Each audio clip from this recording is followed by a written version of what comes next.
Selamat bertemu kembali dengan Ustazah Sri Purwanti. Mesti tidak akan bosan ya. Kelas 7 sudah bertemu, kelas 8 bertemu, nanti kelas 9 juga ketemu sama Ustazah. Alhamdulillah kita ketemu lagi di materi PPKN semester 1 kelas 8. Nanti kita ada 6 bab ya, di kelas 8 ada 6 bab. Di semester 1 ini kita ada 3 bab ya. Bab pertama nanti kita membahas tentang, kembali ke sini ya, dulu pernah Ustazah terangkan ini ya, tentang Pancasila ya. Kemarin kita ke Pancasila. Di bab pertama nanti kita akan membahas tentang kedudukan dan fungsi Pancasila ya, kedudukan dan fungsi Pancasila. Pancasila bisa sebagai dasar negara. Kenapa? Jadi seluruh sistem kehidupan tata kenegaraan di Indonesia itu mengambil Pancasila sebagai dasarnya ya.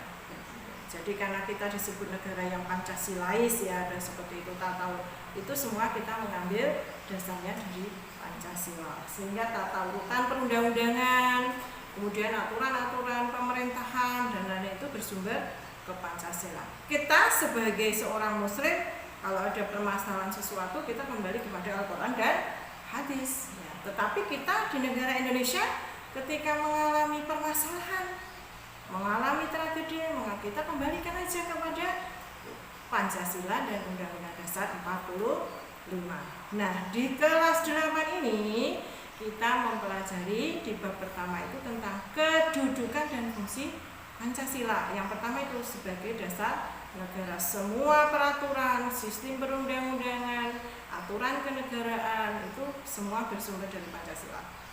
Yang kedua, Pancasila ini juga sebagai pandangan hidup bangsa. Kita sebagai negara yang Pancasilais, tentu Pancasila ini dari sila-silanya, sila ketuhanan yang Maha Esa dengan bintangnya, sila kemanusiaan yang adil dan beradab dengan rantainya, sila persatuan Indonesia dengan pohon beringinnya, sila kerakyatan yang dipimpin oleh hikmat kebijaksanaan dalam permusyawaratan perwakilan dengan kepala bantengnya, dan keadilan sosial bagi seluruh rakyat Indonesia dengan padi dan kapas. Kelima sila itu harus kita hafalkan ya. Jadi nanti suatu saat kalian harus setor, lihat video call atau apa, tugasnya adalah menghafalkan sila-sila dalam Pancasila. Harus hafal. Kita sebagai seorang muslim harus hafal namanya Pancasila.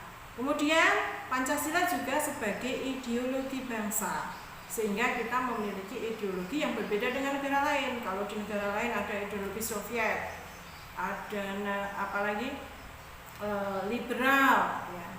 Kalau di Soviet sana ya, di Uni Soviet sana sama rata sama rasa, hakmu hakku, milikmu milikku. Ini tidak bisa, kita ada hak, ada kewajiban yang diatur dalam undang-undang. Itu adalah, maka kita sebagai warga negara diharapkan memiliki perilaku yang sesuai dengan Pancasila. Insya Allah, kalau Ustazah yakin kok, kalian kan sebagai seorang muslim, sebagai orang muslim, maka semua perilaku kalian insya Allah sudah sesuai dengan Pancasila ya. Kecuali memang ada yang suka masih berperilaku ya, berkata-kata jorok, kadang ya berperilaku tidak sesuai dengan norma-norma yang berlaku di masyarakat, itu sudah menyimpang dari Pancasila.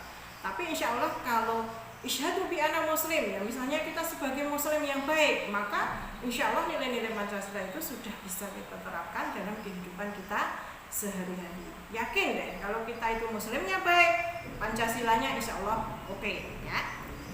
Kemudian yang kedua, di bab 2 nanti kita akan berbicara masalah kedudukan dan fungsi Undang-Undang Dasar dalam sistem hukum nasional. Jadi jangan lupa, dulu Ustazah sudah pernah bilang ini ya, harus memiliki ini ya, Undang-Undang Dasar. Karena nanti nanti kita akan kupas tuntas. Yang pertama kan nanti di sini ada pembukaan. Ya. Jadi ada pembukaan Undang-Undang Dasar. Nanti yang pertama kita kupas tuntas tentang pembukaan Undang-Undang Dasar.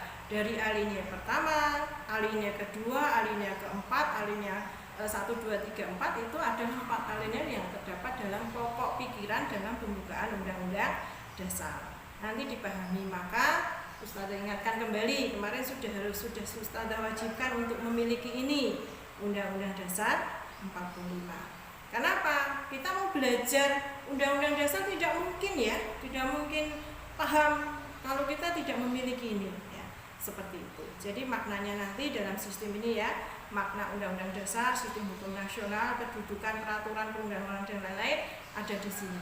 Nanti kita kupas dari pasal berapa saja yang harus kita gunakan. Ya. Kemudian di bab 3 nanti kita tetap mengupas masalah tata urutan perundang-undangan. Nah, maknanya apa tata urutan perundang-undangan? Biar kita paham. Kalau kalian membuat peraturan misalnya, ini tata tertib sekolah yang membuat kelas. Ada tata tertib kelas, ada tata tertib sekolah, ada tata tertib di jalan raya misalnya seperti itu. Kedudukannya yang lebih tinggi mana? Misalnya sekarang ada peraturan daerah Kabupaten Sragen berkaitan dengan corona misalnya seperti itu. Di situ disebutkan bahwa karena corona seperti itu di Sragen boleh mengadakan pembelajaran ya.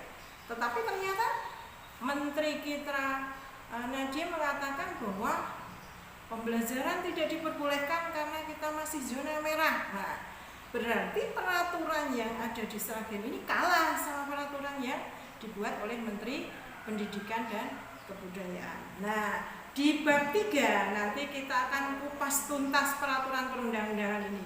Kedudukannya rendah dari Undang-Undang Dasar, dari kemudian TAP MPN, peraturan pemerintah, ada Perda dan lain-lain sampai tingkat kabupaten, kecamatan, dan di bawah pun tingkat kelurahan nanti ada peraturan-peraturan yang harus kita taati termasuk peraturan di sekolah. Nah, itu 3 bab yang kita kupas tuntas. Nanti insya Allah ada PPT-nya. Jadi nanti kalian bisa belajar, ada modulnya, ada PPT-nya. Ustazah sampaikan saja ini pengantarnya di semester 1 ini. Selamat belajar, selamat menikmati belajar jarak jauh ya. Ya, insya Allah semuanya baik. Ustazah doakan sukses untuk kalian dan sukses untuk kita semua. Assalamualaikum warahmatullahi wabarakatuh.